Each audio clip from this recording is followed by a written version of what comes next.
Vi ringrazio di essere qui con noi oggi. È sempre una bellissima giornata perché effettivamente è l'avvio, almeno formale, di un percorso di studio per i ragazzi che dura diversi anni, ma insomma avviamo questo anno accademico e poi quest'anno abbiamo la fortuna anche di poter unire all'apertura dell'anno accademico anche il conferimento della Carlo Alberto Medal a Giulia Brancaccio, che è la nostra ospite, che farà la lezione inaugurale dell'anno accademico, e allo stesso tempo le potremo conferire la Carlo Alberto Medal, che viene data a un economista italiano al di sotto dei 40 anni, molto meritevole, un bravissimo, e devo dire che tutti coloro che sono stati selezionati per la Carlo Alberto Medal hanno tutti fatto delle carriere straordinarie e delle cose straordinarie, quindi vi inviterei a fare un applauso a Giulia.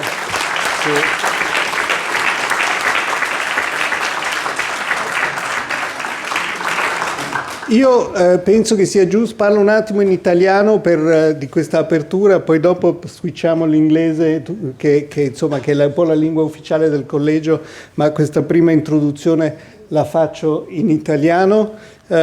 Mi sembra importante ricordare un po' di numeri, perché siamo, devo dire, molto fieri. Questo per il collegio è stata un'annata molto molto bella, che ha dato dei grandissimi risultati, e sono sicuro che la prossima, quella che stiamo inaugurando, sarà ancora migliore.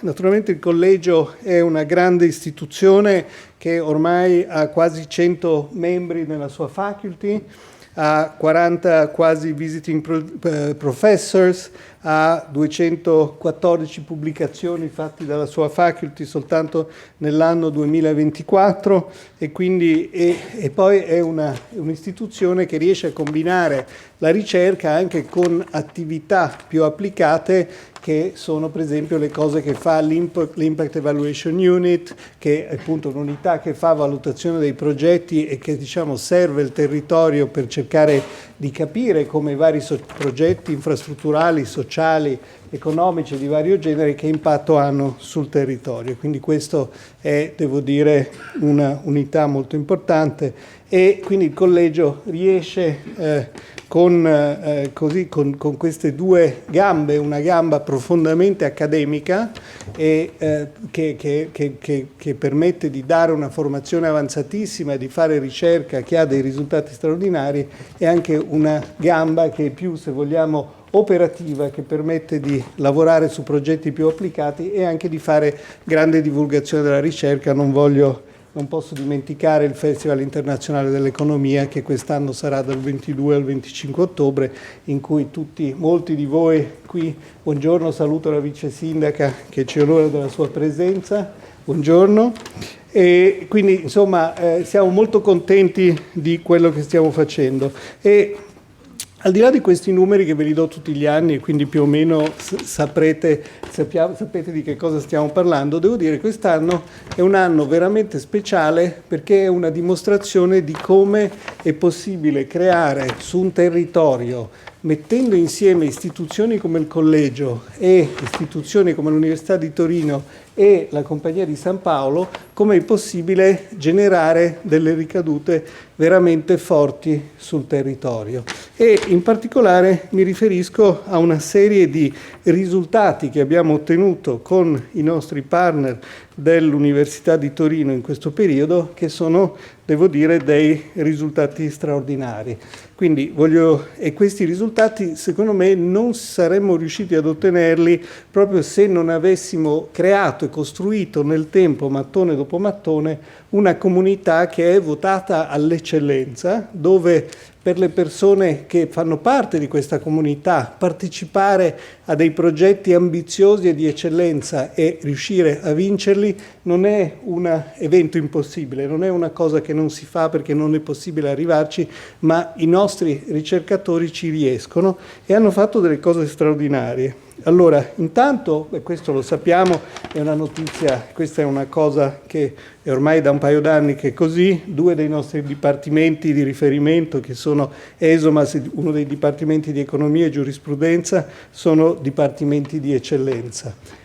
Abbiamo poi vinto una ricercatrice di CPS, ha vinto l'UMRC Grant, Tiziana Caponio, che è un UMRC Grant molto importante e che guarda al rapporto tra la relazione tra le opinioni politiche e l'immigrazione, quindi un tema molto difficile. Siamo molto contenti di avere un UMRC Grant congiunto tra l'università e il collegio. E poi devo dire che la cosa veramente, il numero veramente straordinario riguarda ESOMAS, con cui abbiamo una collaborazione molto intensa. ESOMAS ha vinto in quest'ultima tornata di FIS, che sono i premi, diciamo i grants del Fondo Italiano per la Scienza, ha vinto 3 FIS in questa tornata e ne ha vinti altre 2 nella tornata precedente. Quindi in 2 anni ha vinto praticamente 5 FIS. Guardo il direttore del Dipartimento ESOMAS che è particolarmente orgoglioso e devo dire che veramente, certo l'hanno vinto anche loro, non l'abbiamo vinto solo noi, però ho detto a Francesco, dirò che abbiamo vinto, che avete vinto grazie a noi per merito nostro, però non è vero. Il merito, devo dire, è anche loro, e anzi è tutto della comunità straordinaria. Buongiorno signor Prefetto, siamo contenti, abbiamo già iniziato. Quindi diciamo il loro merito è proprio quello di essere riusciti a fare dei progetti che sono riusciti a vincere su competizioni estremamente selettivi, perché vincere i FIS veramente, vi assicuro, è una cosa difficilissima e fra l'altro sono progetti di ricerca che valgono anche molti soldi e quindi permettono al collegio anche di finanziare quello che è poi in fondo il nostro obiettivo fondamentale, quello di costruire una comunità di ricercatori e di accademici di primissimo livello che vengono da tutto il mondo e quindi di riuscire a fare una buona attrazione dei cervelli, che è quello che anche la compagnia ci chiede di fare e anche l'università ci chiede di fare, perché poi questa attrazione viene sempre poi fatta in comunione con l'università. Abbiamo anche vinto ieri, scusate, ma io lo so, è un po' esagerato, però vabbè. Abbiamo vinto anche ieri questo grant della Fondazione Unicredit che si chiama Marco Fanno Foscolo, che è proprio fatta per attrarre i giovani ricercatori dall'estero e quindi che è un grant di 150.000 euro per 3 anni, quindi è una buona cosa e ci permette di andare molto felicemente sul job market internazionale, cosa che stiamo facendo, e per 2 posizioni che saranno 2 nuovi assistant professor che entreranno nella comunità del collegio. Voglio darvi un ultimo numero che è un numero, però voglio, aspetta questo perché è molto interessante, sono sicuro che ti farà molto piacere. Dunque, abbiamo avuto per il nostro job market, voi sapete, il job market internazionale è come fosse una fiera del lavoro che ormai si fa online, dove i ragazzi che escono, che hanno fatto il PhD nelle migliori università di tutto il mondo, fanno domanda, si presentano per trovare un posto di lavoro e le istituzioni da tutto il mondo vanno a cercare di assumere questi ragazzi e tu conosci molto bene cos'è il job market, molti di voi sono passati attraverso questa trafila.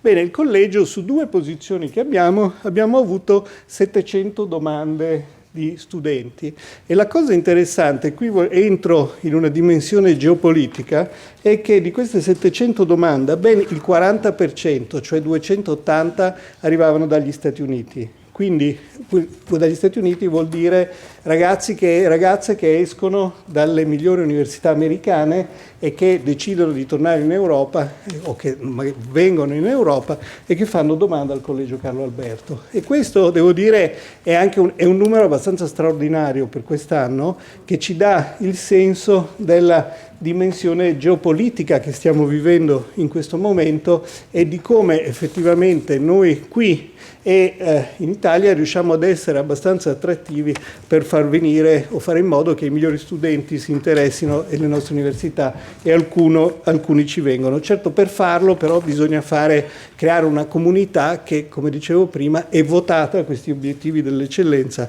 se no questi risultati effettivamente non si riescono a raggiungere. Voglio dire un'ultima cosa che riguarda il quadro geopolitico, perché in realtà il collegio, e voi lo sapete, è anche un luogo di dialogo, cioè un luogo dove vengono persone che hanno situazioni molto diverse e che possono dialogare tra loro, e in questo momento storico ci fa molto piacere che il collegio sia un luogo dove è possibile dialogare tra posizioni molto diverse. Come sapete il momento non è facilissimo, e devo dire che siamo molto fieri di un'operazione che abbiamo fatto con l'Università di Torino e con la Pastorale dei Migranti, e devo ringraziare dal lato nostro Giovanni Bert, che è stato un po' l'organizzazione di questa operazione, dove ci sono delle borse di studio che vengono offerte dall'università e che sono state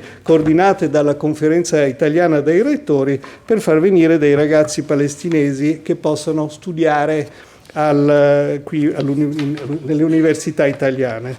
E noi abbiamo 3 ragazzi che sono stati finanziati dall'Università di Torino, e il Collegio Carlo Alberto ha fatto un'operazione di crowdfunding e ha raccolto dei soldi attraverso 58 donazioni. Vedo Giovanni Bert lassù che ha organizzato l'operazione. Attraverso 58 donazioni siamo riusciti a far venire 3 ragazzi, di cui 2 sono qui, che sono Malak Abu Mudallala, scusa se, I'm sorry for my pronunciation, which is not perfectly of your name. I'm glad you are here with us. I switch to English, that you are enrolled in the degree program of chemistry at the University of Torino. And then we have Daniel Abu Farah. Thank you, Daniel. Daniel is from Bethlehem, and he is enrolled in the degree in the area in global studies for international cooperation at the University of Torino. And then we have also, who is not here with us, I think, Ezam Hani Hajjaj, who is also from... you are here also. Sorry, they told me you were not here. Hello, Ezam. He's also from Gaza, who is enrolled in the degree program in the area of global studies for international cooperation. Sì, cooperation at UNITO. So we are really pleased to have you here, but I want to recall that given that the Collegio, I keep saying this in English, given that we are talking about geopolitics, that the Collegio is an institution for dialogue. So I also wanted to recall that we have been hosting in a program of visiting 2 professors from Israeli universities. One is Itai Sened from Tel Aviv University, who is the dean of the Center for Social Studies of the Tel Aviv University, and Professor Michael Moti from the University of Haifa. And we will keep having in this world, in our community, opportunity for dialogue, even from very, very different perspective. And so we think that it's important that this can be done in an academic community like ours. So this is the last thing I wanted to say. Thank you again for being all here. And I leave the floor to Cristina Prandi, who is the new rector of the University of Turin. This is your first official occasion at the Collegio Carlo Alberto. So please an applause for Cristina. Thank you. Thank you for this kind introduction. And for me, it's a special honor to be here. And as mentioned, really, this is my first presence at the Collegio Carlo Alberto for the starting of the new academic year. And I would like to say that every time I step into the building, this is an historical building, and this has a special meaning also for the University of Turin, because in the past it was the headquarters of the Faculty of Economy and Commercio. I have the pleasure to breathe extremely challenging and inspiring atmosphere. So this is really a good opportunity for all of us, for the University of Torino. I would like to emphasize that our is not only a partnership, but is a real structural alliances that converge on common goals and objectives. We have common vision, and the the opportunity for our students, for our professor to stay here in the Collegio Carlo Alberto, I think is really, really worthwhile. We have a very important mutual advantage of being partners and to develop opportunities.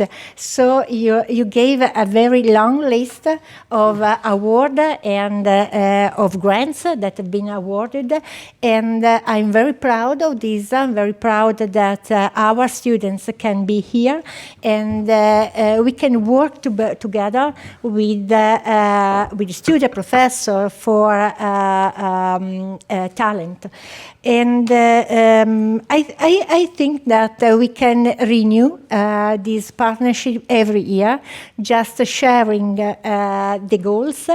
I would like really to stress how important is the work that is done by the Collegio Carlo Alberto in terms of the reputation of the Collegio itself, of the University of Torino that is co-founded, and with a big impact, generally speaking, on the territory.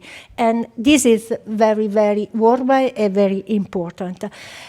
What are the main streamlines? Education, research, but also outreach. And I think that Collegio Carlo Alberto is strategic in this sense. You mentioned geopolitical issues.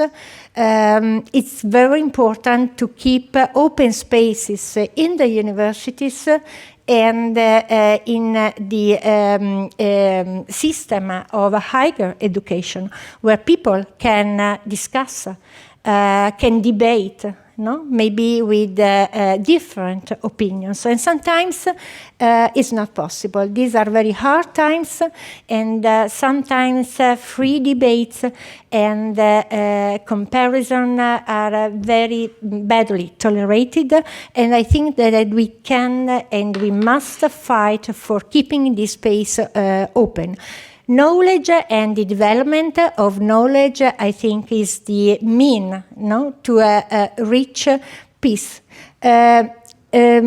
We are sharing many projects in different fields, but I would like to announce here that starting with my mandate, we started a new project on science diplomacy, and we are very involved in this, because really we think that through science, through knowledge, it would be possible to overcome all the conflicts and to establish a common base of cooperation and interactions between people.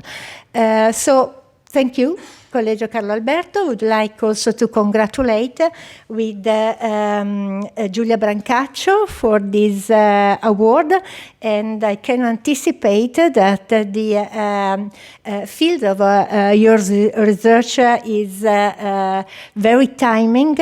One of the main goals in our education system is now to educate people to be flexible mind. So knowledge, of course, but flexibility. Flexibility helps in coping with unpredictable issues that, of course, we have to face every time. So thank you for this. Thank you to the students, thank you to the colleagues, thank you to the presidents, both presidents, and I wish you all a good start of the new academic year. So, thank you. Thank you very much, Cristina. And I should also say that all this would not be possible without the support of the Compagnia di San Paolo, who generously funds most of our activities, and also the involvement also of Alberto Anfossi, who is also a member of our board. And I'm really pleased to have Marco Gilli with us, the president of Compagnia di San Paolo. Marco. Well, thank you, Giorgio, Cristina, and dear all, especially, dear Giulia. Thank you you for being here. And it's a duty for us, to support Collegio Carlo Alberto. Well, it's a pleasure for me to say just a few words in the occasion of this inaugural ceremony of the academic year. And as already Giorgio mentioned, dear students, we are facing a very complex scenario now, from different point of view, geopolitical, of course, you already mentioned, demographic, and of course also from a technological point of view, we are witnessing a technology transition which will have a great impact in many areas, including these areas, transportation and infrastructure, but especially, in research and education, which are the field of Collegio Carlo Alberto. And by the way, very, very impressive numbers, So it's astonishing, the results, that result that you have achieved.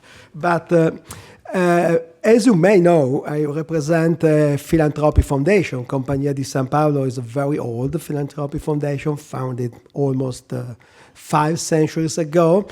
And what is the role, of a philanthropic foundation like ours in supporting research and innovation? Well, just a few weeks ago, we had a meeting here of the European Association of Philanthropic Foundation in this building, in the presence of the Minister of University and Research, and Giorgio was with us, and we discussed exactly what is the role of a philanthropic foundation in this field, in the field of research and education. And what we found, it turned out that, we can play a significant role because we are in between the public and the private sector. Of course, we can give philanthropic grants, and we give to Collegio Carlo Alberto and to many other institutions philanthropic grants, which is exactly as a public agencies, supporting and financing research. But we can also do something different to do some investments, like the private sector. But with the difference that our investments can be so-called mission-related investments, which means that our target is the impact. It's not just the return. Of course, we should have a return in some way because we should preserve, our endowment. But the main goal is to have an impact in many, many fields. So that's why, we invest in education from the child to university. And very soon we are going to announce a new program, in artificial intelligence involving both Collegio Carlo Alberto and the University of Torino. And we invest in research in several fields. We have a lot of program with the universities of this area, of this territory, which are excellent, very good universities, with the research center of this area. And one of the centers is the National Center for Artificial Intelligence, in cooperation, by the way, with Collegio Carlo Alberto. But also we invest in technology transfer. We participate in incubator and accelerator, also in partnership with CDP, which is our national promotional institution. And very recently, we have just been involved in the so-called Scale Up Euro Fund, which is a fund whose purpose is to give, what is called venture funding of a significant size in such a way to help our companies in Europe to grow, and especially to remain in Europe, and not to go in other countries like the United States and so on. But above all, what is important in order to promote the growth of this territory, to promote the growth of this region, and I would say of this country, and to some extent to Europe, well, it's important to be able to attract talented students and faculties. And this is precisely the core mission, as mentioned by Giorgio, of Collegio Carlo Alberto, Today, Collegio Carlo Alberto mainly in the field of economics and social sciences, but we know in the near future, also in the field of data science and artificial intelligence. We have a program together to extend, the scope of Collegio Carlo Alberto. Well, the fact is that in Europe, we won't probably be able to match the same scale of investment of our country, like China and the United States. If you look to the market cap of NVIDIA, we had some weeks ago the chief scientist of NVIDIA giving a very interesting lecture here in Turin. So the market cap of NVIDIA is 4.5 trillion, which is twice the GDP of Italy. So we don't have the possibility, but we have some resources. And our resources are very good universities, the University of Torino, also the University Empire, which is the Politecnico di Torino, some very strong resource center, and some institution like Collegio Carlo Alberto, and we have very highly talented students who are trained in this institution. So at the end, dear students, you are our future, and despite the uncertainties, that there are, especially in this period, I think that the development, the future of this region, and I would say of this country, depends on your commitment, on your creativity, on your willingness, to take responsibility. And it will be your curiosity, your effort, your courage, to innovate, that will transform challenges into opportunities, for our society. So we really, really have, and we really, really place our trust, in your students. It's the future of this area. It's your responsibility, and you are the best here in Collegio Carlo Alberto to assume and to take this responsibility. Well, again, Giulia, thank you very much. Congratulations again for your award, and also, for your career and your achievement. It's a pleasure, it's an honor that you are here with us. And of course, I wish congratulations to Collegio Carlo Alberto again, and I wish you a very, very successful and inspiring new academic year. Thank you. Thank you, Marco, for your kind words. I think you want... Telecomando. Paolo Ghirardato our dean, will introduce Giulia Brancaccio. Thank you, Paolo.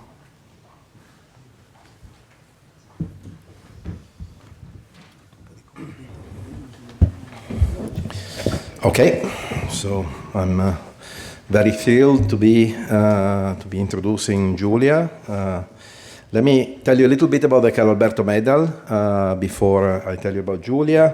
The Carlo Alberto Medal was established by the Collegio Carlo Alberto in 2007 as a recognition of the best, or one of the best. Of course, it's always a very hard selection criterion. Best Italian under 40 economist for outstanding contributions to economics. So this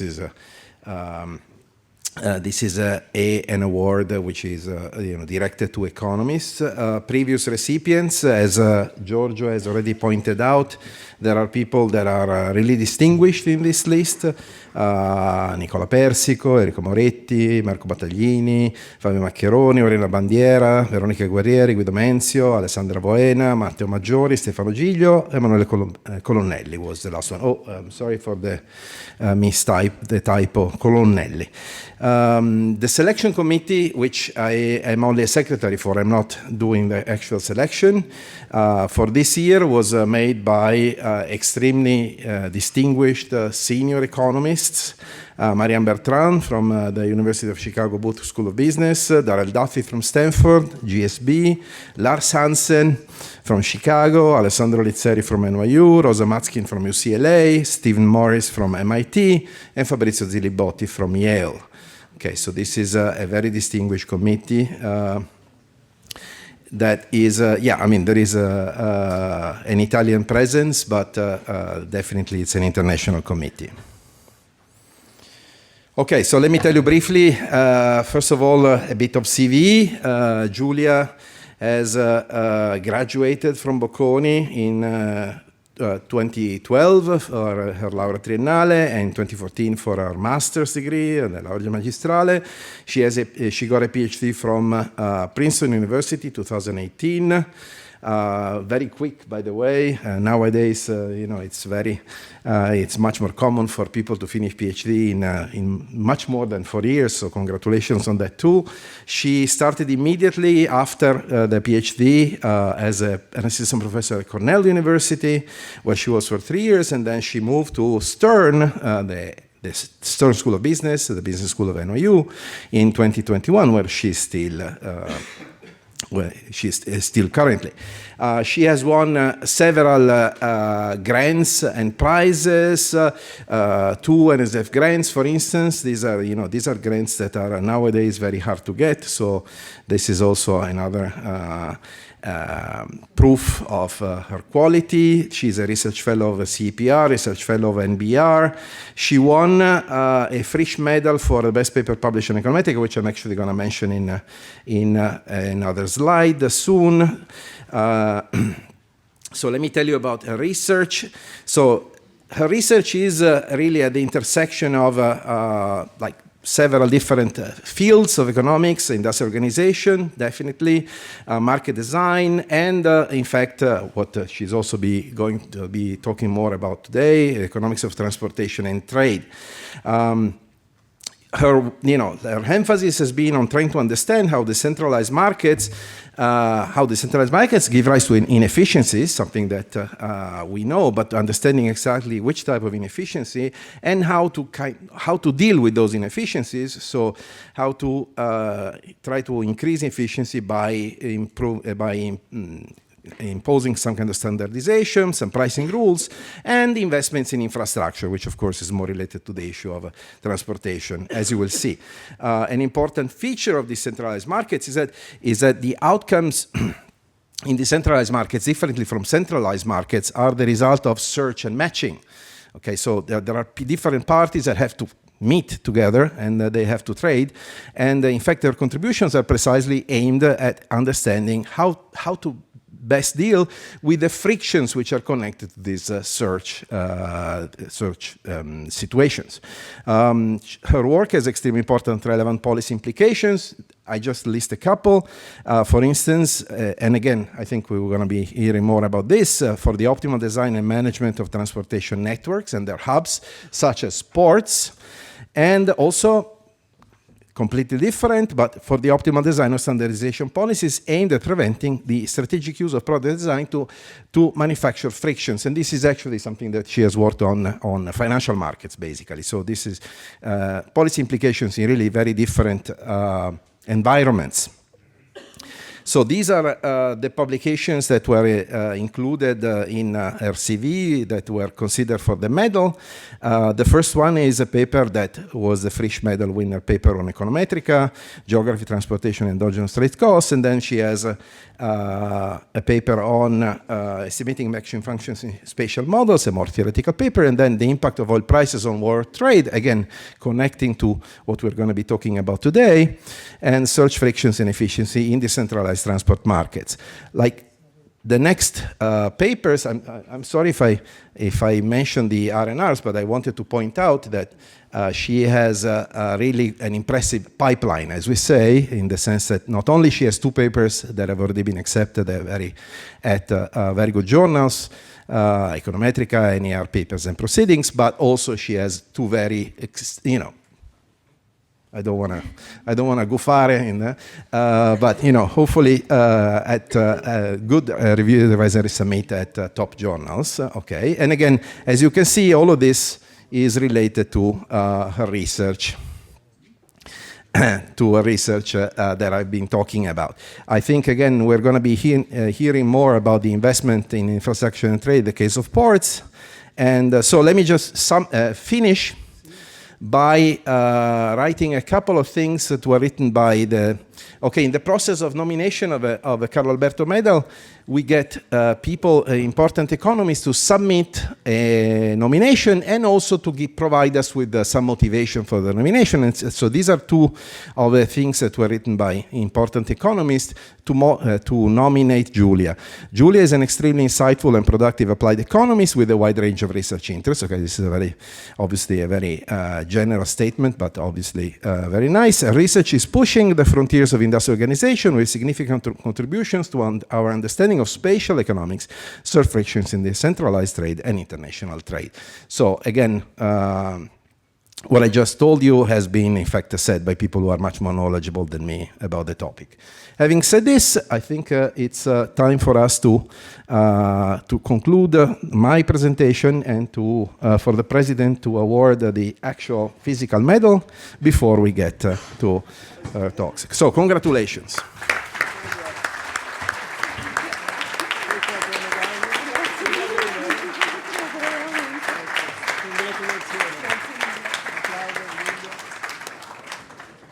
Now we have to see if she really deserves it. Are you going to take it away? Exactly.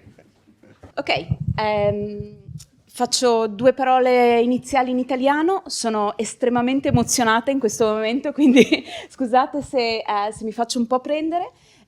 Sono estremamente onorata di aver ricevuto questo premio e grazie al Collegio Carlo Alberto, a tutti quelli che mi hanno selezionato. Vedendo questa lista impressive di persone che hanno ricevuto la medaglia prima di me, ovviamente adesso mi sento in dovere di mantenere il livello alto, e quindi insomma sia un grande onore che un po' uno sprono per i prossimi anni.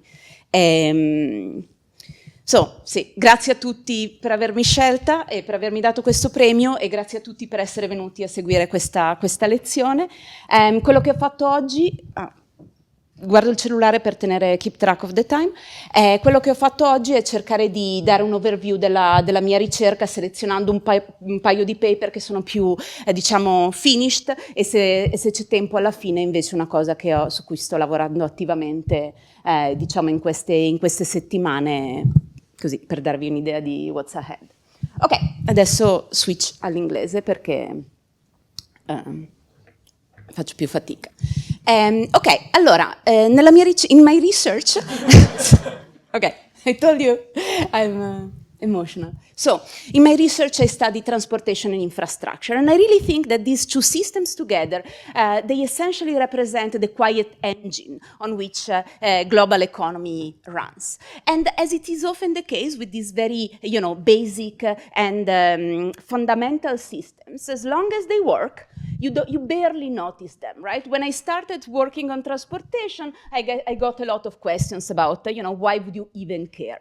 The problem is that when it breaks, all of a sudden everyone pays attention. And I think this has happened in the last, 5 years, when I say where transportation system has been hit by a number of shocks. We have seen, and it all started with the Evergreen, the ship that got stuck in the Suez Canal, creating these, humongous losses for firms and countries all around the world that had to, that essentially brought international trade to a halt because you just couldn't cross the Suez Canal. Other recent examples, the Houthis that started, attacking ships again in that area of the world, that again created problems for ships trying to transit, the Suez Canal, creating again huge issues both for exporters and for shipping companies. But then, the Panama Canal has been slow because of droughts, and of course we have seen at the end of COVID in 2022, these huge lines outside of the ports that just couldn't process all the trade that, that they had to.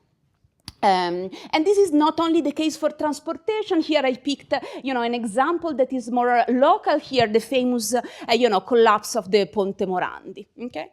And this is not a problem only to Italy. In most of the developed world, infrastructure is lagging behind, right? It's hard, cannot keep up to new challenges posed by climate change, but also to, the regular upkeep. And so in my research, what I want to understand is how does transportation and infrastructure choice affect economic activity. And so to make it a little more concrete, I ask questions like, how does shipping affect global trade? Why is it the case that, shipping is so prone to these big disruptions? And how costly are these for exporters, this disruption for exporters? And then a little more concrete, maybe, okay, so you tell me infrastructure is important, where should we invest? And I'm gonna ask this question specifically thinking about port infrastructure. You tell us infrastructure is lagging behind, but then why? Why is infrastructure so costly to build, and so, and why is investment so low? The questions, as Paolo has mentioned in his introduction, the questions are kind of disparate, right? They touch on different markets, different sources of inefficiencies, different problems with these systems. The common thread is my methodological approach, which combines, a quantitative modeling with, strenuous research for, very granular data that I use to understand exactly what is going on. So as I mentioned, I'm going to try to give an overview of some of these papers, but I want to mention that this draws from, I don't work alone. I have a large network of very good co-authors that I love dearly. Mirto Kalupsidi, Tio Papagiorgio, and Karan Kang, and they are all, in different combinations co-author in this paper that I'm going to discuss today. So let me start with transportation. Why do I focus on shipping? So most of my work on transportation focuses on shipping. Why? Well, to have a ballpark number in mind, 90% of international trade is carried through shipping. And specifically, when I talk about shipping, I'm going to focus on bulk ships. So this is the sector of international shipping that essentially transport international trade in raw materials. So basically, this is called dry bulk shipping. These are huge ships with an empty hull, and basically, you have to transport some grain. You're going to fill up a ship. And send it to your final destination. So I focus on this, first of all, because I think it's an important sector. It's going to be, the feature of the industry are slightly different from container shipping, which you may have in mind, like MSC. However, it's a somewhat easier sector to analyze, and a lot of the conclusion that we draw also apply to international container shipping. And again, as I mentioned, the broad question of our research is how does shipping affect trade? Okay, is someone gonna ask questions or not? Should I pause for questions at the end? Okay. And so, how do I answer this very broad question? Well, the first thing that I do is to collect granular data. What does that look like? That's how it looks like. So basically, most of our work on shipping is based on satellite data on ship position. Essentially, starting at the end in 2010, 2012, ships were required to install a satellite transmitter on board, mostly to avoid collision and to protect against piracy. And these satellite transmitters transmit the ship position essentially every 6 minutes to a satellite. And there are data vendors that essentially gather this data and then sell it. Mostly to companies, but then also academics, luckily at a discounted price. And so basically for the entire fleet of dry bulks, we observe their position every 6 minutes. In aggregate, that's how it looks like. This is, I think, a snapshot of ship's position. You see the red dots are where there are a lot of ships. And so you can already, from this very, rough picture, get a sense of these international flows. It's mostly, remember, we are talking about trading commodities. China is the big importer of these raw commodities. They get, ores, so metals from Australia, coal from Indonesia, and then, ore and grain from South America. From the US, they get grain, okay? Now, these data, so these, if you look at it from a very, very macro perspective, this is what it looks like. But then you can zoom in, and this is a snapshot again of our data. Every green dot is a sheep. Again, we observe this snapshot every 6 minutes. And so why it's useful? Because it tells, this is a picture of the data for the port of Shanghai around 2020, during COVID. And so you see here that we can see what ships are doing around and inside the port. So here there are a bunch of ships that are waiting in anchorage. This is the long wait times that we heard about during COVID. And then you see them lining up, entering through the river to go to the berth, which is essentially a parking spot in the port to load and unload their cargoes. Okay, and so we are going to do our best to exploit both the information at the macro level and at this micro level to understand how shipping works, how ports works, and things like that. Okay, so let me start with the more macro view of the data. There are a couple of facts that immediately jump out. The first one is that most countries are either net importers or net exporters of raw material. So what we have here is the difference, between export and import. So countries that are very yellow, okay, mostly export raw material. Countries that are very purple, export raw material. Yellow countries imports raw material. And some countries in the middle have somewhat balanced trade. Okay? And so you see most countries are either yellow or purple. As you saw before in the picture, the big importers are India and Europe. The large exporters, US, Australia, and Latin America, mostly Brazil. And so you are going to tell me who cares about these net importer exporters? Well, put yourself in the shoe of a ship. Okay, you are a ship. Your job is to load up raw material and then unload them somewhere. This picture means that you mostly load up in Australia or Brazil or the US. And unload in China or India, okay? What does it mean? It means that if you are a ship, you just unloaded your cargo in China as an example, what can you do? You're gonna have to leave empty, right? This is similar, you're gonna have to, leave empty and travel many miles, in fact, empty to the closest exporter, right? And so, in fact, if you were to look at the snapshot of all the ships at sea right now, 40% of them is traveling somewhere completely empty. Okay? And this is not, this is, of course, you can start thinking about, the environmental implications of that as an example. But of course, this is going to have also implications for prices. What does it mean? It means that there are huge price differentials, right? For transportation cost, for shipping costs, and therefore for trade cost. As an example, if you look at trips from China to Australia, remember China is a net importer. And so the ship arrives in China, they are empty, they don't know what to do, they are going to accept even a low price to get away from China, okay? And instead, because of that, the price to go from China to Australia is much lower than the price to go from Australia to China, okay?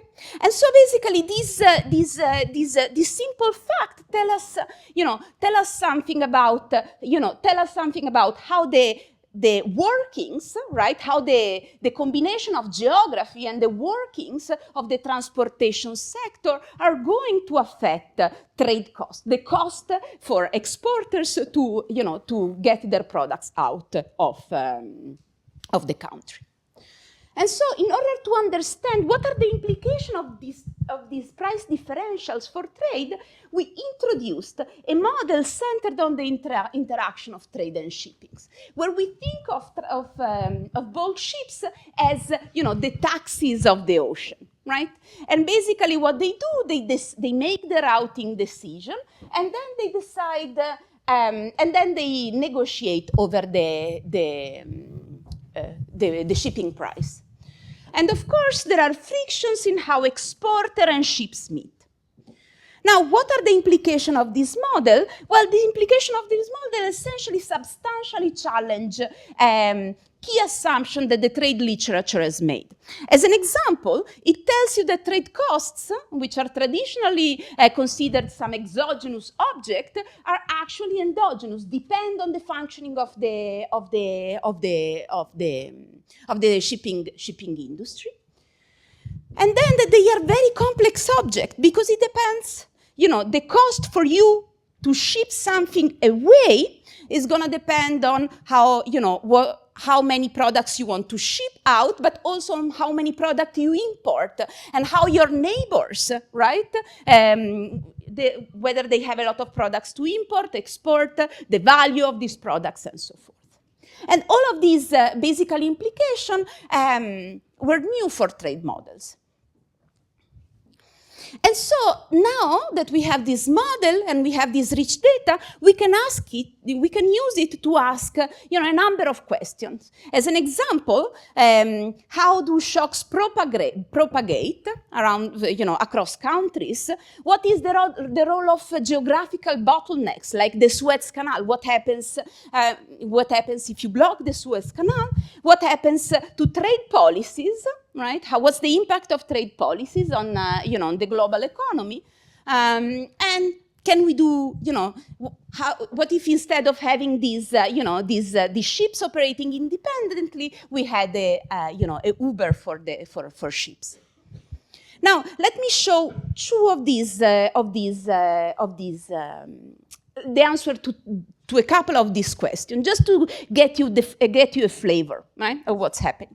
So, let's suppose China, remember, is a big importer of raw material. And they need to import raw material in order to feed their industrial production. Okay? And so suppose that China slowed down. They stopped importing. Okay? What our model tell us will happen to the world? Well, first of all, and this is the first unusual thing compared to standard trade model, China will also stop exporting. Why? Because China stopped importing, which means that it doesn't have access to this cheap supply of empty ships, right? It happens much less often that a ship arrives in China, unload, and is, empty, which means that the cost to export for China substantially increases, lowering export. What happens to China's neighbors? Well, for China, neighbors are hurt really badly by the Chinese slowdown, both because they are trade partners to China, but also because they were also benefiting from the cheap supply of empty ships in the area, which now disappears. What happens to the rest of the world? Well, the rest of the world suffers much less. Why? Well, because the rest of the world, it's true, as an example, Brazil, remember, it was one of the main trade partners to China. But what happens now is that it's true, they stop exporting to China, but at the same time, the supply of ships increases, which means trade costs for them go down, increasing exports, okay, or offering a balance to stopping the decrease in export. So the second type of counterfactual related to this issue of bottlenecks is the following. So with climate change, it's become much more realistic, the idea that to go from Europe and North America East Coast to China, ships are going to be able to go through the Northwest Passage, lowering substantially the distance, the maritime distance between these large exporters and China. So what's going to happen? Well, of course, North America and Europe benefit from this. Why? Because instead of paying a ship for 1 month to go to China, now it takes a couple of weeks, which means their shipping cost is cut by half. But what's more, and these are the only countries hit directly by this shock. But what happens to the rest of the world? Well, basically, the shipping sector now introduces a new force that propagates the shock to the rest of the world. So if you think about it, what's going to happen? Well, a bunch of ships, because it's now so cheap and so easy, many more ships are going to be tied up in trade between Europe and China. So what's going to happen to the rest of the world? Well, it's going to suffer, right? Because now, it's harder to get a hold of the ship. Shipping price goes up, and the export go down. Okay, so this is the type of questions that we ask in these, when thinking about shipping. Now, I told you that shipping is important for international trade. The reality is that that shipping goes through port. As I mentioned before, 90% of trade goes through a port, and these ports. And the next question is: do ports, as we see them, operate efficiently, right? And basically, what happened in the last 3 years is that ports have been at the epicenter of what they call the great supply chain disruptions, where we have seen essentially these long lines of ships outside, as an example, the port of LA, really unable to process all the trade that they should be. And so the question is, okay, can we do something? Can we use infrastructure to reduce the occurrence of this type of disruptions? And so again, the question, the first step is to gather data. The first data that we use is again this information about ships' position,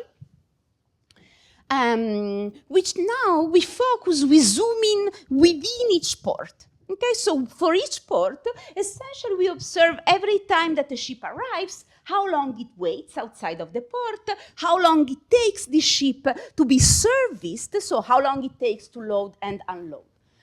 And this data gives us a sense of congestion at the port level. So here we plot, here I'm plotting time at port, so the total time that a ship needs to spend within a port. And you see two things. First of all, it's large. A ship on average takes 5 days between waiting and being serviced. And then you see, during COVID, it shoots up to 8 days. So this is a, substantial, very steep increase. Okay. So why do I want to say this? Well, the fact that it's large essentially means that the duration of the trip, that this time at port account for around 50% of the duration of the trip. Okay, so it's substantial also for the exporter. And second, if you see the spike during COVID, the fraction of ships that had to wait outside of the port, went from 36 to 77%. And so the question is, can you use infrastructure to both lower the time at port and to reduce the occurrence of these spikes? The second type of data that we need is that of port infrastructure. How do we get information about port infrastructure? Well, manually, or when I say we, I really mean an army of undergrad arrays that basically use Google Earth. So you can open Google Earth and zoom in into a port, and if you do that, you're going to see something like this. What am I looking at? This is the port of Newark, and you see there is one of these big dry bulk ships that's being serviced. It's carrying something like coal or ore, and you see that there are 3 cranes that are servicing it. you see a berth here, which is essentially the parking spot that the ship needs to use to load and unload. And then you see this large space here with the coal that they are loading or unloading, which is essentially storage space. And so for the top 50, we do top 50%, 50 ports for each continent, or 100 ports for each continent. The array go through these Google images and gather this information, which then we summarize. We know how many miles of berth, how many hectares of storage space, how many cranes each port has. Okay? And the question now becomes, suppose that you wanted to invest, to, as an example, dig the port deeper, or extend the berth, or build more storage space. Would you be able to lower congestion, and what are the impact for trade flows? Now, again, to interpret this data, we need some sort of model. And the model that we use is a combination of two components. First of all, we are going to think about demand. We are going to think about importer-exporters that are deciding whether to trade something and which port to use. And of course, you're going to use, you're going to decide which port to use, of course, based on the charges, how much you have to pay, but also on congestion. How long do you have to wait before you can actually, deliver your good and leave? Of course, also the port connectivity, does the port have access to a railroad? Is it close to major cities? Is it well connected? Okay? Now, why do we need to know about port demand? Essentially, we need this part of the model because we want to know, suppose that we lower congestion when we invest in infrastructure. What's going to happen to trade through that port, but total trade in the US? I should say this is focused on the US, okay? And the demand system is going to tell us that because it's essentially is going to allow to measure how export traders, how much traders value congestion or dislike congestion.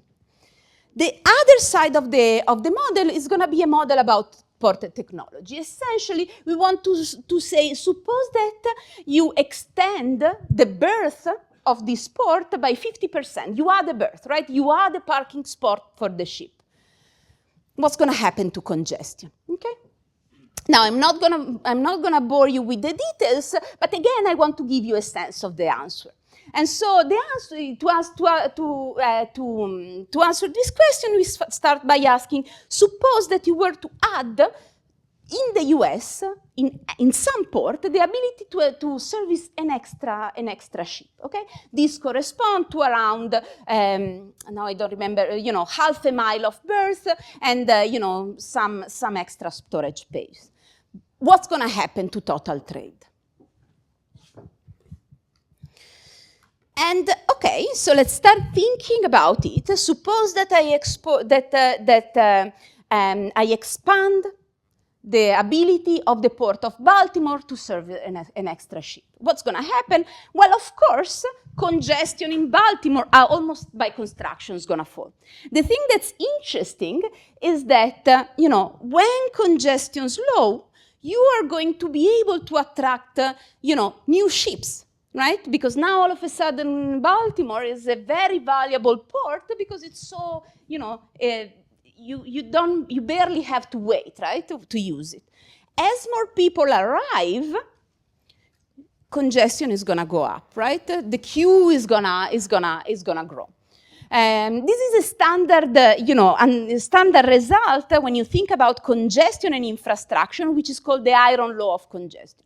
That's why, if you were to regress congestion on infrastructure, you would always get a precise estimate of 0. Why? Because by construction, if you lower congestion, more people come in, increasing congestion, right? So the final outcome is that you have slightly almost the same congestion, but a large increase in trade cost. What happens to other ports, and this is the interesting part, is that, well, of course, if you are a port close to Baltimore, all of a sudden you are also gonna, lose a bunch of ships, because ships, instead of going, coming to your port, well, now Baltimore is so attractive, I'm just gonna go to Baltimore. But again, the same mechanism kick in, which means that also, and so this is the case if you look at the data. If you invest in Hampton Roads, which is a key coal terminal in the U.S., Baltimore loses 7% of its trade, right? But then the same mechanism kicks in, which means that now Baltimore is let me show actually this. Baltimore now is a very, again, is less congested, which attracts more ship, which dampens the initial decline in trade. So why do I mention this? Because this means, why this is important? Because this tells you that if you invest in Hampton Roads, or if wherever you want to invest, the impact is not going to be localized to that port, because each port has the ability to decongest a large set of ports, right? The entire area. And this type of substitution, or this type of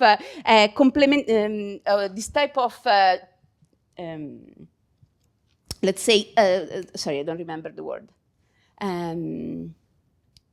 Well, this type of effect suggests that investing only looking at the properties of one port is not the right thing to do, right? You should look at how the port is congested, whether the port is attractive, but also more widely at the entire area that is going to be decongested when you invest in that port. And so what are the tagline results? Here is the change in total trade if you were increase the port capacity in the US by 1%. And there are two things that are interesting. First of all, there are a few ports, 3 of them, in fact, where the returns are huge. You increase capacity by 1%, total trade in the US increases by more than 1%. These are Hampton Roads that I've just shown you, which is, basically the gateway of the Appalachian coal to the rest of the world. The port of Houston, which is the gateway of grain, and then the port of Vancouver. Now, the second message from this picture is another one, which is that, it makes sense to invest in only 3 ports. Essentially, the huge majority of other ports in the US, if you invest there, the returns are tiny, okay? And this is important because it suggests that, sure, investment is valuable, but only if it's very well targeted. And so, this tells you only the welfare gains from investing in infrastructure. Let me tell you what are the total. Suppose that you were a planner and you also decided to take in account to consider the cost of building in infrastructure. We use the estimates for the Army Corps of Engineers, and we ask, okay, suppose that you are a social planner, you know the gains from trade, from investing, you know the cost of investing that the engineers computed for you. Where do you want to invest? How much are you gonna gain? And this is the result. Here, basically, I'm plotting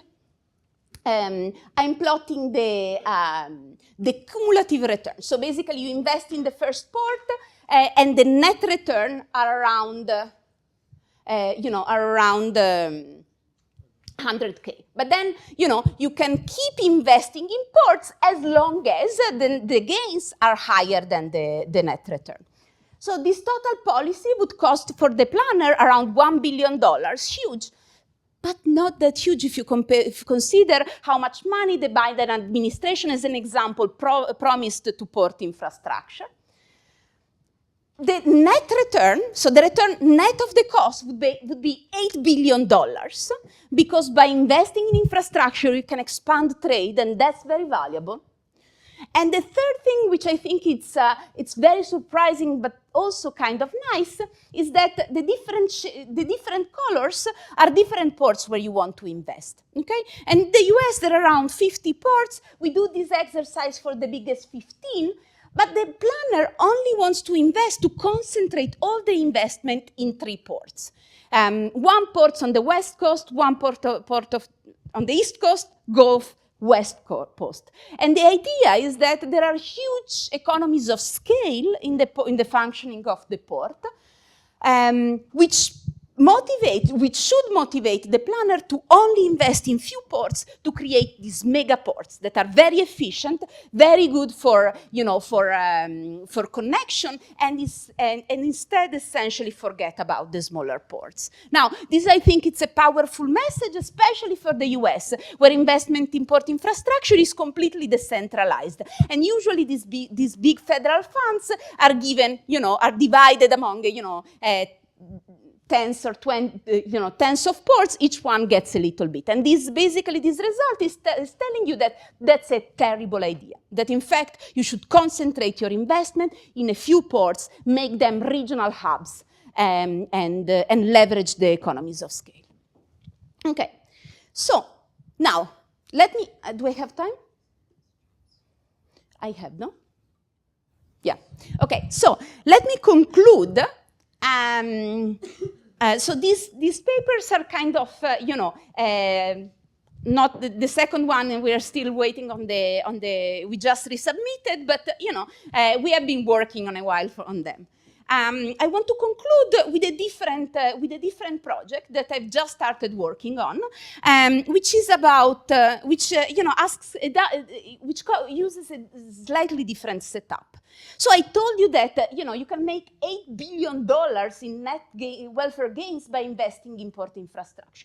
And in general, there is the understanding that investment infrastructure is really lagging behind, right?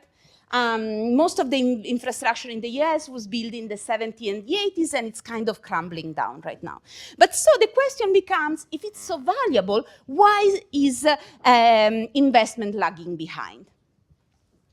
And what I want to discuss, and what I want to discuss today is the role of local governments.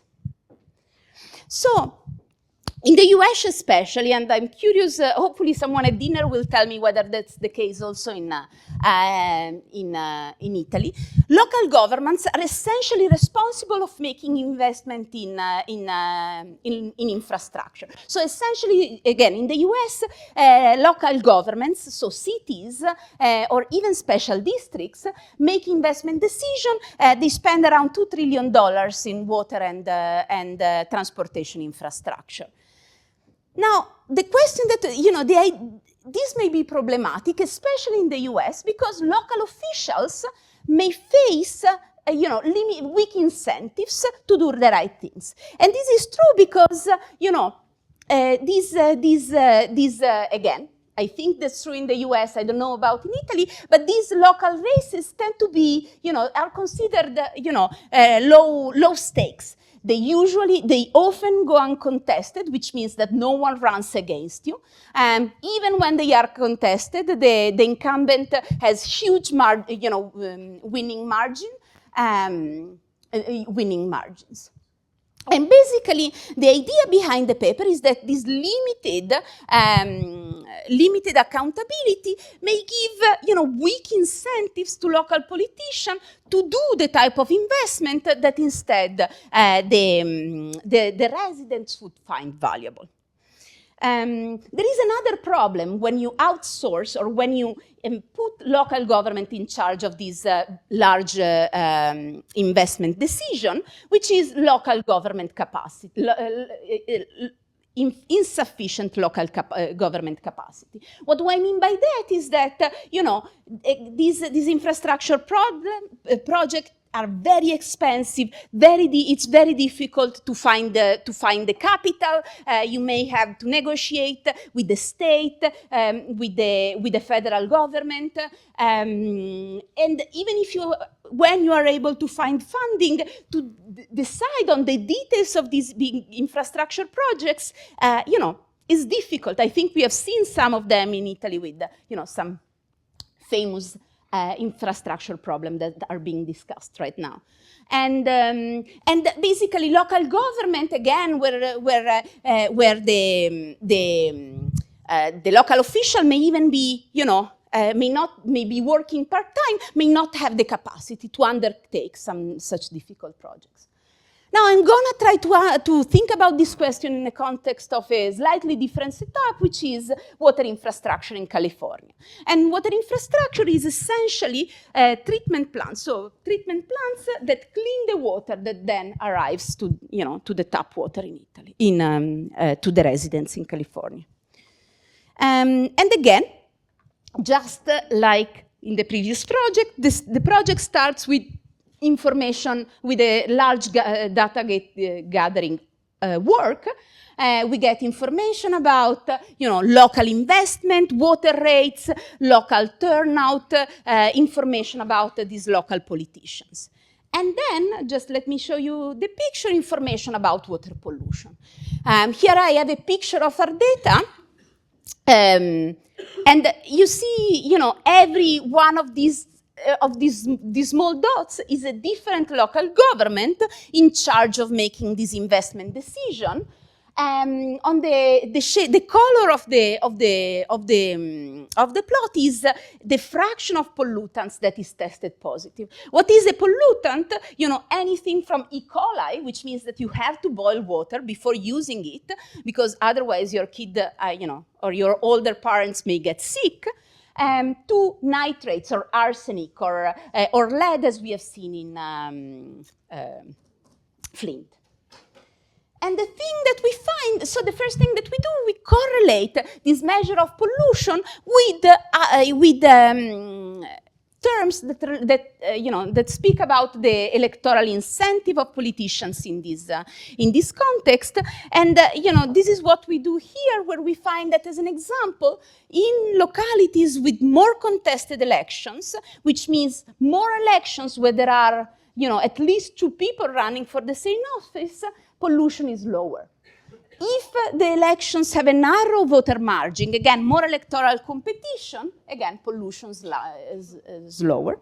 And then, as a proxy for local election, for electoral accountability, we use whether elections are held on cycle, which means, which means that they are held at the same time as national elections. These elections tend to be higher stake, higher turnout, more people showing up. And again, if it's on cycle, pollution's higher. Okay, so this suggests this set of facts suggests that when the local official is not really worried about re-election, know that they are going to be re-elected no matter what, well, maybe they have lower incentives to do what's right for the resident, right? Maybe they're going to wait a little bit longer to make the investment and things like that. And so, as in the previous paper, we take this insight to think about. We introduce a model to think about carefully about the incentives of this local official. And so, again, let me skip.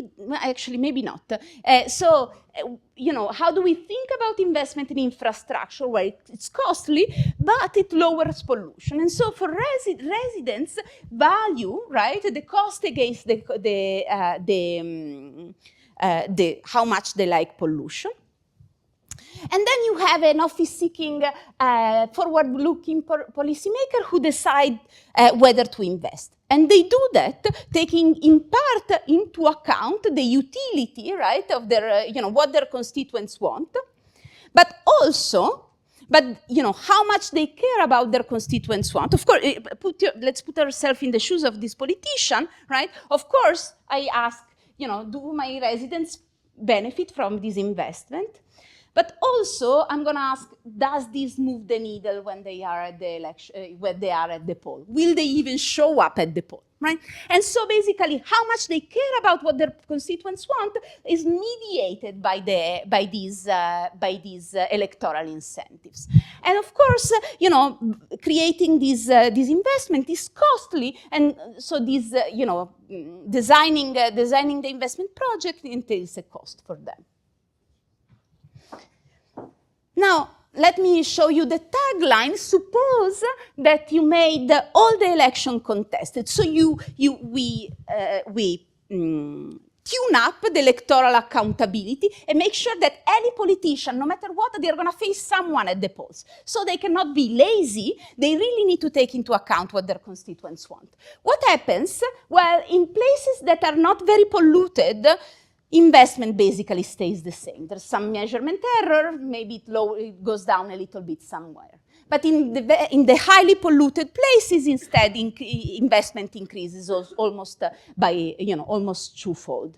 Another way to see it is by looking at at the change in investment as a function of the net positive value of this investment for resident. And basically, suppose that increasing electoral accountability for local officials increases investment almost by 20% when it's very valuable, and decreases it when instead the value of investment is very low. Now, the last thing is that this idea that infrastructure is lagging behind is well known, right? And so the federal government in the US, and I imagine here as well in Italy, well, they say, okay, we think the reason is because you don't have enough money. And so you know what I'm going to do? I'm going to give everyone money, right? I'm going to subsidize heavily investment. But if you think about it, if the reason why people are not investing is because local politicians just cannot bother doing it, well, this type of subsidies are going to be completely useless. And this is, in fact, more or less what happens in the US. And the last thing that we compute is, suppose, let's think about the effectiveness of these federal subsidies. It increases by 25% when you make local officials very, electorally accountable. Okay. So this is the end of the paper and the end of my lecture. Let me, just conclude by thanking everyone for being here again. And, I'm beyond thrilled that you, sit through it, and I'm very eager to hear whatever comment you have.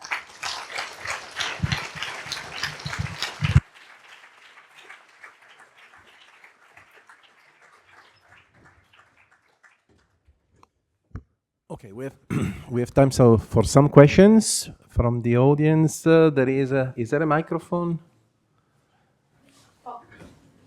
Well, we can use that, yes. Oh, okay. So if there is somebody who has questions, Davide, Juan, then maybe some students too? Or let's start with Davide Vannoni. Thank you for the presentation. I was intrigued about the industrial organization part of the story, if it has a story. So are ports competing within countries, but also across countries if they are close? Because maybe if there is congestion, it's good for the port. It's not good for the society, for the planner, but maybe for the port is good because it's getting... So I was curious about probably the model you have also this IO angle. Yes, so that's an... should I use it? Yeah. So that's an excellent question. And something we...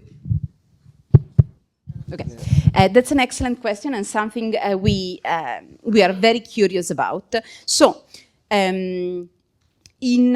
so I know the answer for the US, where ports are state entities and they compete fiercely for traffic. They don't care about profits or revenues, but they just want to attract traffic. And if you think about it, through the context of, through the lens of this model, that's a huge loss. Because it means that, as an example, the Port of Charlotte and the Port of New Orleans, that are essentially in front of each other, they keep expanding, increasing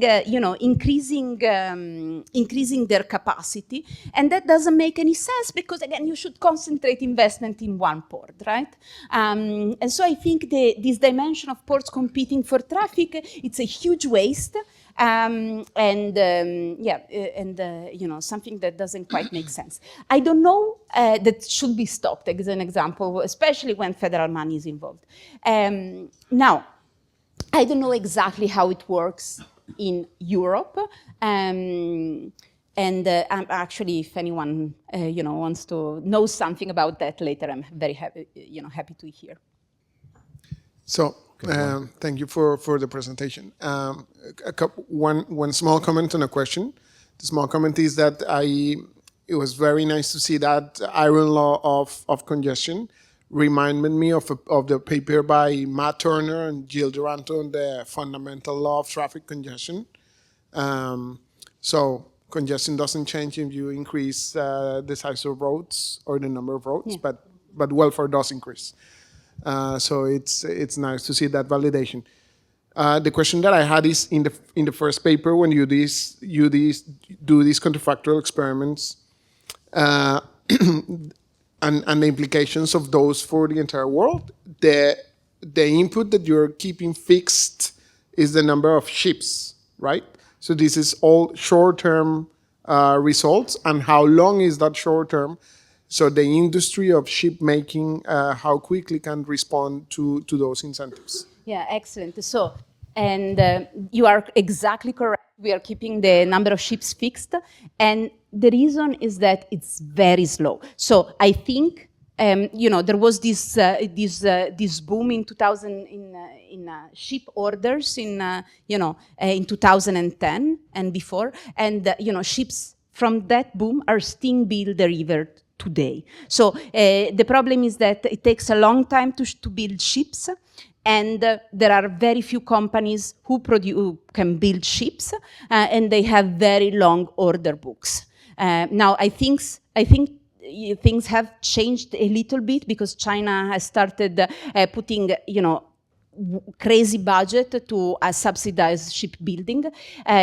But I would imagine, ship enters at very low rates, and and it's just very slow. So I would imagine 10-15 years to get a new ship built. Yeah. Okay, over there. So first, something to justify my question, because during my bachelor I was a mathematics student, so I was trained to look for patterns and to try to generalize things. So the first question, which I have written down so as not to destroy the English language, because you never know, is: does the pattern of the most valuable ports to invest in at a national level repeat at a regional one? Like, you basically extracted 3 ports to invest in. Does this repeat to a regional level, like not to a national one?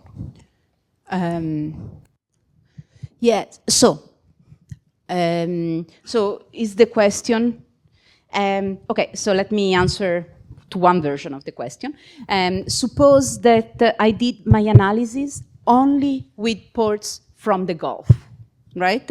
Is it still true that we would invest in few ports? Well, the answer is that then we would invest in one port, which is that port, right?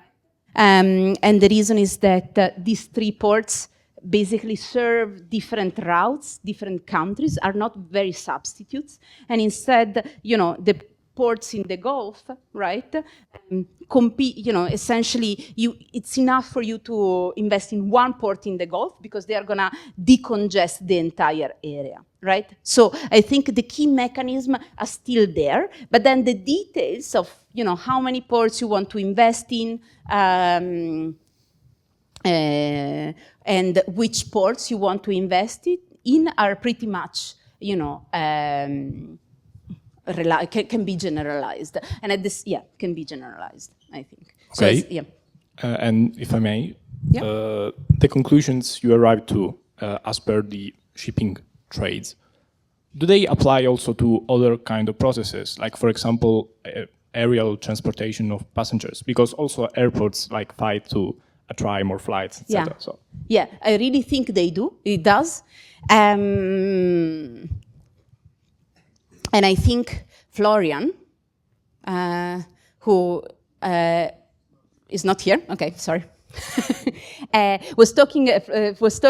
were talking this morning about similar issues with bus garage in London, right? And I think these dynamics of congestion or how traders decide which port to use is, it's really high level. I don't think it depends on the specifics of the industry. I think, to a large extent, you would be able to apply the same machinery to to think about airports. The big difference with airports specifically is that, you have few airline companies, and they make more complex decisions about routing. Instead, here ships, so that aspect may create introduce some subtleties, but I think, to a large extent, this reasoning can be generalized to other means of transport. I have a question. I mean, I thought it's fascinating to see the kind of world patterns that emerge, especially in your first initial slides. And actually, it's interesting to see that essentially China and India, who were traditionally exporter of commodities, are now importer of commodities. But all your story is based on the fact that you're looking at ships that essentially trade those commodities. So if you were to imagine that now it's possible to build ship that can trade commodities, and then they can, I don't know, close the bridge and become container ships, okay? I mean, all your story about the ships coming out empty would disappear. Yeah. So couldn't that be an easier solution than essentially redesigning all the ports? Or I imagine the ports in China, for example, they must be conceived in order to import raw material and commodities and to export manufacturing goods through containers. So it's this interaction between the two types of trade can maybe have an impact on your final conclusions if you were to take it into account. Yes, I agree, absolutely. And in fact, let me tell you something more. Again, I mentioned at the beginning, I think a lot of what I discussed is generalizable to containers. So containers have the opposite problem. So containers leave full from China, they arrive in the US, and then they are kind of empty. And so in fact, imagine, or same thing, imagine that the US export trash to China and Indonesia. And in part, the reason is that it's so cheap, right? Like it's a similar mechanism. There are all these empty ships. They just want to go back to China. I'm going to fill them up with trash just because it's so cheap. Now, as to these technological difficulties, yeah, I think it would be, a huge, it would be amazing if you could use the same ship to do both things. The reality is that both systems are so highly optimized that it's so cheap to transport a container with a container ship, and it's so cheap to transport a grain with a dry bulk that it's hard to imagine a technological innovation where you change that. Now, I've never heard of any companies trying to do that. And instead, port investment is such a debated topic, right? I don't know if that's the most, when we started this paper, it's not that we thought, that's where you should definitely invest all of your money, but it's such a current topic, right? There's so much money spent by federal government, not only, right? Like the World Bank, the World Bank on port infrastructure. But I think these results suggest that you need to be very careful about what you invest, because otherwise you're going to throw your money away. Yeah. Well, first of all, thank you for your very nice and inspiring presentation. I have just a curiosity about the topological and mathematical model that you have used. I imagine some kind of a network with some kind of connection. So could you comment on this? Yeah. So for the first paper? Yeah, for the first paper, yeah, no, of course. Actually, so that's interesting. We actually did not use the the machinery from network analysis. Actually, the model is a simple dynamic model where basically every ship decides where to go next, right? But if you think about it, this, Markov, and it's Markov, so you only care about where you are right now, and you are deciding where to go next, right? Where to search. So I'm in China. Do I stay here and wait for someone to load, with a cargo, or do I go to Australia and empty and reload there? And so it's a relatively simple model with this Markov structure, but basically the outcome is a network model, right? It's a network model where basically, because of the forward-looking nature of the decision that the ships are taking into account, what I care is not only it's basically the job opportunities in my next country, and from there, what you care about is the network, is the work opportunities from there, right? And just this forward-looking nature create or make the network structure important. So you are exactly right. We ended up with the network model, but that's not where we started with, and so Thank you.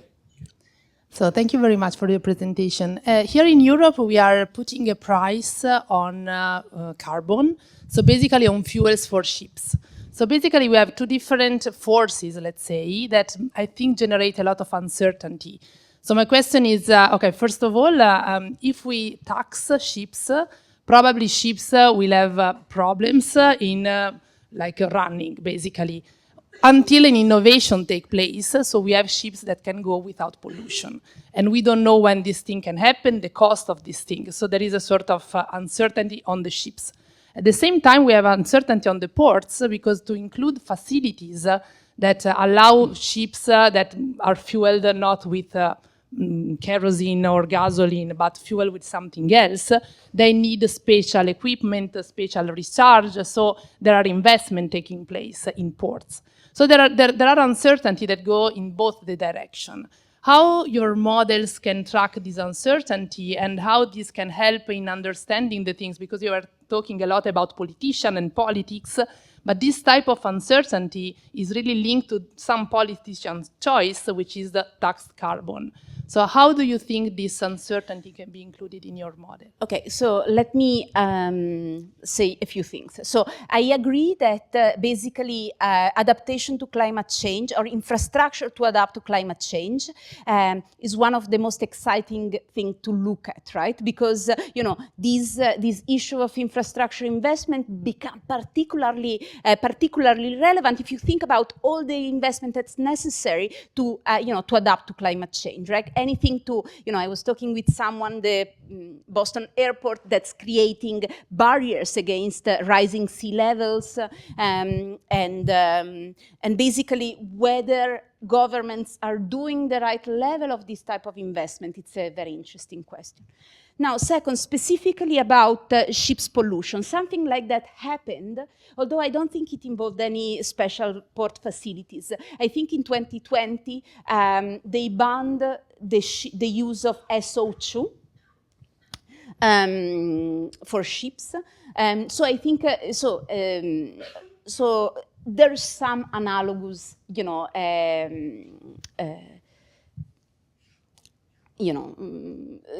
things that happen. So already would be super interesting looking at that. Now, specifically, with our model, we can think about, suppose that one way you could model that is, you increase the cost of operating for ships, right? Because now they need additional machinery in order to clean up their exhaust. And so something like that we can think about. What we cannot think about, and I think it's very interesting, is this idea of resilience, right? Like, how should the planner really take into account the uncertainty, and how this should affect their decision. So I think that's a fascinating subject, something that we have thought about, but I don't have any good answers for you. Okay, I think we can thank Giulia for a great lecture and great answers.